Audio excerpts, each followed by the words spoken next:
Assalamualaikum. Mau kemana ini? Kita mau ke atas nih, Oh. lokasi SDT Pajar. Oh, kita juga baru di atas tadi lihat-lihat area untuk pembangunan SDIT Pajar Ilahi. Silakan. Iya. Oh. Itu sekolah anak-anak ini kan? Iya, sekolah anak kita sekolah di sini. Masya Allah, iyalah, ya. Mari, assalamualaikum. Melihat lokasi tadi, Ustaz, Ana teringat dengan PPIT masa lalu, Ustaz. Ya. Insyaallah di mana ikhwan-ikhwan itu bersemangat untuk bergotong royong, di mana masih tergambar di benak Ana itu, Ustaz. Mereka memotong kayu, mengangkat kayu, kemudian membakar. Bahkan PPIT itu hutan lagi. Antum lihat udah dikeruk, udah di ini. PPIT hutan liar loh, hutan lebat. Jadi ini Masya Allah, lebih mudah. Jadi kalau kita lihat sekarang, Ustaz, dengan keadaan PPIT sekarang ini, seakan-akan Ana sendiri saat merasa sangat iri dengan ikhwan-ikhwan yang mereka mengimpakkan hartanya. Apakah ini yang dimaksud dengan gambaran yang diberikan Rasulullah SAW tentang pembuka pintu kebaikan yang dimana mereka selalu mendapatkan kebaikan? Ya. Baik, Mumtaz. Ya. Ana ingat memang dalam beramal itu orang ada yang pintar dan ada yang lebih pintar, ada yang bijak, ada yang lebih bijak. Subhanallah. Sebagaimana kita lihat para pedagang, mereka pintar mengambil momen nih. Andai kata ada misalnya bazar, mereka datang. Kenapa? Labanya besar. Mereka kerja sebentar, laba besar. Ternyata dalam amal ibadah ada hal seperti itu pula. Orang-orang bijak dia berpikir bagaimana uangnya akan terus-menerus mengalir.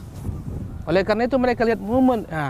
Ketika dia ini momen, andai kata saya infakkan harta saya akan terus-menerus, investasi ini nggak akan pernah berhenti walaupun dia telah meninggal. Ini orang-orang pintar.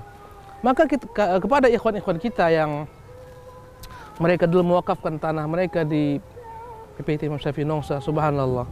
Sekarang mereka duduk santai, tenang, di mana-mana pergi, mungkin sebagian mereka pergi ke mana-mana keliling dunia, pahala mengalir ke mereka.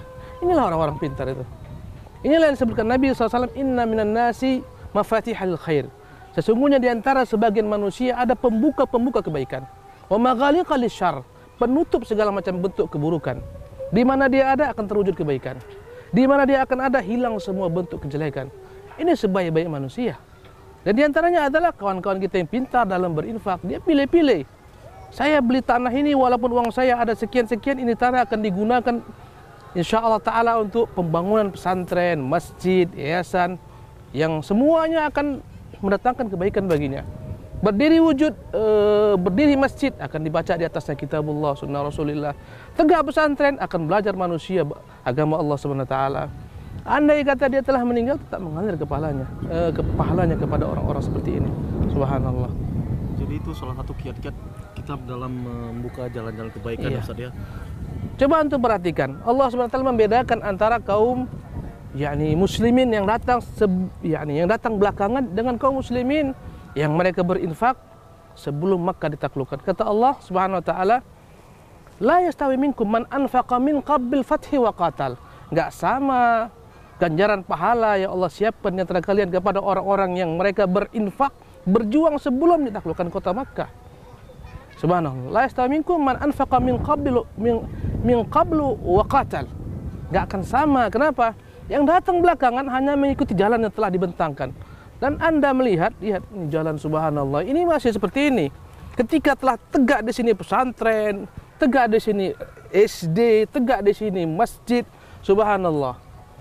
Adapun yang datang belakangan tinggal melanjutkan. Makanya berkata penyair, al-fadlu lil mubtadi. Keutamaan itu akan terus-menerus ada kepada pembuka jalan. Wa in ahsanal muqtadi.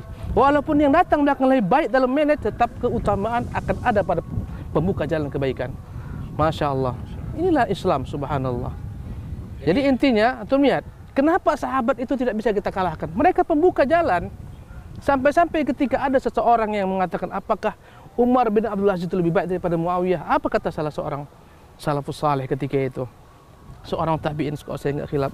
Walaupun, kata dia apa? Satu butir debu yang menempel di hidungnya Muawiyah ketika berjihad dengan Rasulullah tidak akan dapat dikalahkan dengan apapun proyek yang dibuat oleh Umar bin Abdul Aziz. Kenapa? Mereka pembuka jalan. Subhanallah. Walaupun kita sekarang mungkin infak 100.000, 200.000, dengan orang datang belakang infak 1 miliar, nggak sama. Ini pembuka jalan. Subhanallah. Berarti betapa besar keutamaan mereka Ustaz ya. Oh masya, ini orang-orang yang bijak. Maka kita dalam kesempatan-kesempatan kajian-kajian kita katakan pembuka jalan itu lebih utama. Subhanallah. Dan semua kita ini insya Allah Ta'ala adalah pembuka jalan dakwah di negeri kita Batam ini. Antum ya kan? Subhanallah, antum dan kita semua insya Allah. Jadi begitu besar ya, begitu manfaatnya kita jadi pembuka jalan kebaikan Ustaz ya. Oh masya Allah, bagi orang yang berpikir, bagi orang cerdas. Tapi masalahnya banyak orang cerdas dalam perkara dunia. Perkara akhirat mereka jahil. Subhanallah. Dia tahu momen-momen dunia yang pas, tapi untuk momen akhirat mereka menghindar. Subhanallah. Terkadang gini Ustaz, perasaan tarik ulur itu Ustaz. Mau infak enggak. Apakah itu sebuah penyakit Ustaz? Yang namanya kebaikan itu akhi, syaitan itu akan senantiasa mempengaruhi loh. Kata syaitan, alah jangan infak sekarang lah. Kau pergi dulu umroh, kau pergi haji, kau pergi macam-macam. Ketika antum dan masukkan tangan di ke kantong, mengeluarkan uang, kata syaitan, alah nanti ajalah. Itu untuk susu anakmu, untuk ini, segala macam. Sampai akhirnya orang nggak jadi keluarkan uang. Karena itulah penyakit orang-orang di neraka. Mereka semua mengatakan, ya dalam Al-Quran Allah menyebutkan bagaimana ungkapan mereka ketika mereka dibakar Allah SWT di neraka. Semuanya mengatakan, ya hasrata ala ma farratu fi janbillah. Yang artinya, aduh, kenapa aku dahulu menyanyiakan segala macam waktu, harta untuk berbuat taat kepada Allah SWT. Maka semua penyesalan mereka adalah gara-gara mereka tidak mampu memanfaatkan waktu ketika mereka Allah berikan kesempatan. Uang ada, harta ada, kesempatan ada, nggak dia gunakan. Ini penyesalan, subhanallah. Sampai-sampai orang yang mati kelak, dia semuanya akan menyesal. Orang yang tidak berinfak akan menyesal. Subhanallah. Tapi terkadang Ustaz ya, secara pribadi, kadang-kadang kita punya uang, terus kita pengen infakkan, tapi ada perasaan-perasaan lain yang muncul. Wah nanti kalau untuk beli ini nggak cukup, untuk beli itu cukup. Itu apakah termasuk dalam godaan setan dalam kita berinfak atau gimana? Kurang ilmu. Kurang. Coba perhatikan Rasulullah ketika mengatakan, man bana lillahi masjidan kamafhasi qutatin banallahu lahu baitan fil jannah. Barang siapa yang membangun rumah untuk, yakni membangun masjid, walaupun sebesar sangkar burung, Allah akan bangunkan baginya rumah di surga. Maksud sebesar sangkar burung apa? Logika kita nggak akan mungkin kita bangun masjid sebesar sangkar burung. Gimana kita sholat dalamnya? Maksudnya walaupun senilai sangkar burung dia keluarkan uang, karena itu yang dia miliki, Allah akan bangunkan baginya rumah di surga. Mungkin orang berkata, Ustaz, aku ini bukan orang kaya, aku bukan manajer, aku bukan konglomerat, aku hanya dapat 50.000 berinfak. Subhanallah. Andai kata uang yang 100.000, dia infak 50.000, setengah hartanya diinfakkan. Sama sebagaimana Umar bin Khattab. Jadi perkaranya bukan besar kecil, tapi niatnya, keikhlasannya kepada Allah Subhanahu wa taala. Orang yang 5 miliar dia punya uang, dia infak 50.000, enggak ada apa-apanya, akhi. Jadi insyaallah. Gimana?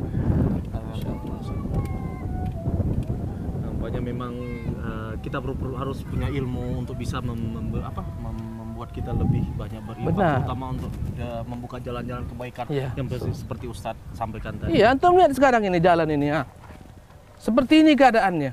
Antum lihat setengah tahun lagi, lihat setahun lagi insya Allah. Wallahi yang menghidupkan dunia ini adalah yakni jihad, kesungguhan orang-orang beriman, merubah segalanya, merubah dunia yang kering kerontang menjadi hijau, indah. Itu semua adalah kaum muslimin. Dan kita semua dengan kerja keras kita insya Allah ta'ala.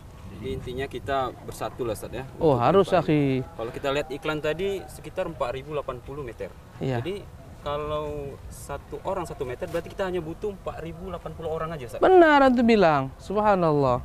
Seperti itu seharusnya. Ya, tapi semuanya kembali kepada taufik Allah Subhanahu wa taala.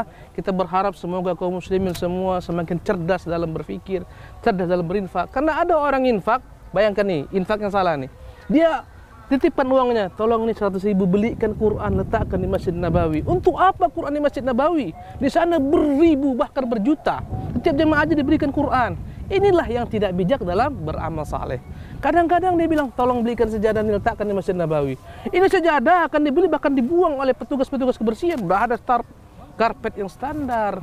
Jadi ini kadang-kadang orang nggak bijak dalam berinfak. Semuanya kembali kepada ilmunya dan taufik dari Allah Subhanahu wa taala. Ilmu dan kecerdasan Benar. dalam mencari kiat-kiat menjadi Santa. pembuka jalan ke Benar, akhi. Masya Allah. Oke? Alhamdulillah Ustaz. Oke lah ya. Biar kita lanjutkan Ustaz. Oke. Ana kayaknya ada kesibukan ini. Terima kasih Ustaz. Oke, insyaallah. Antum kayaknya harus 1 meter ini. Insyaallah. Kalau beliau jangan 1, 10, 100. Assalamualaikum.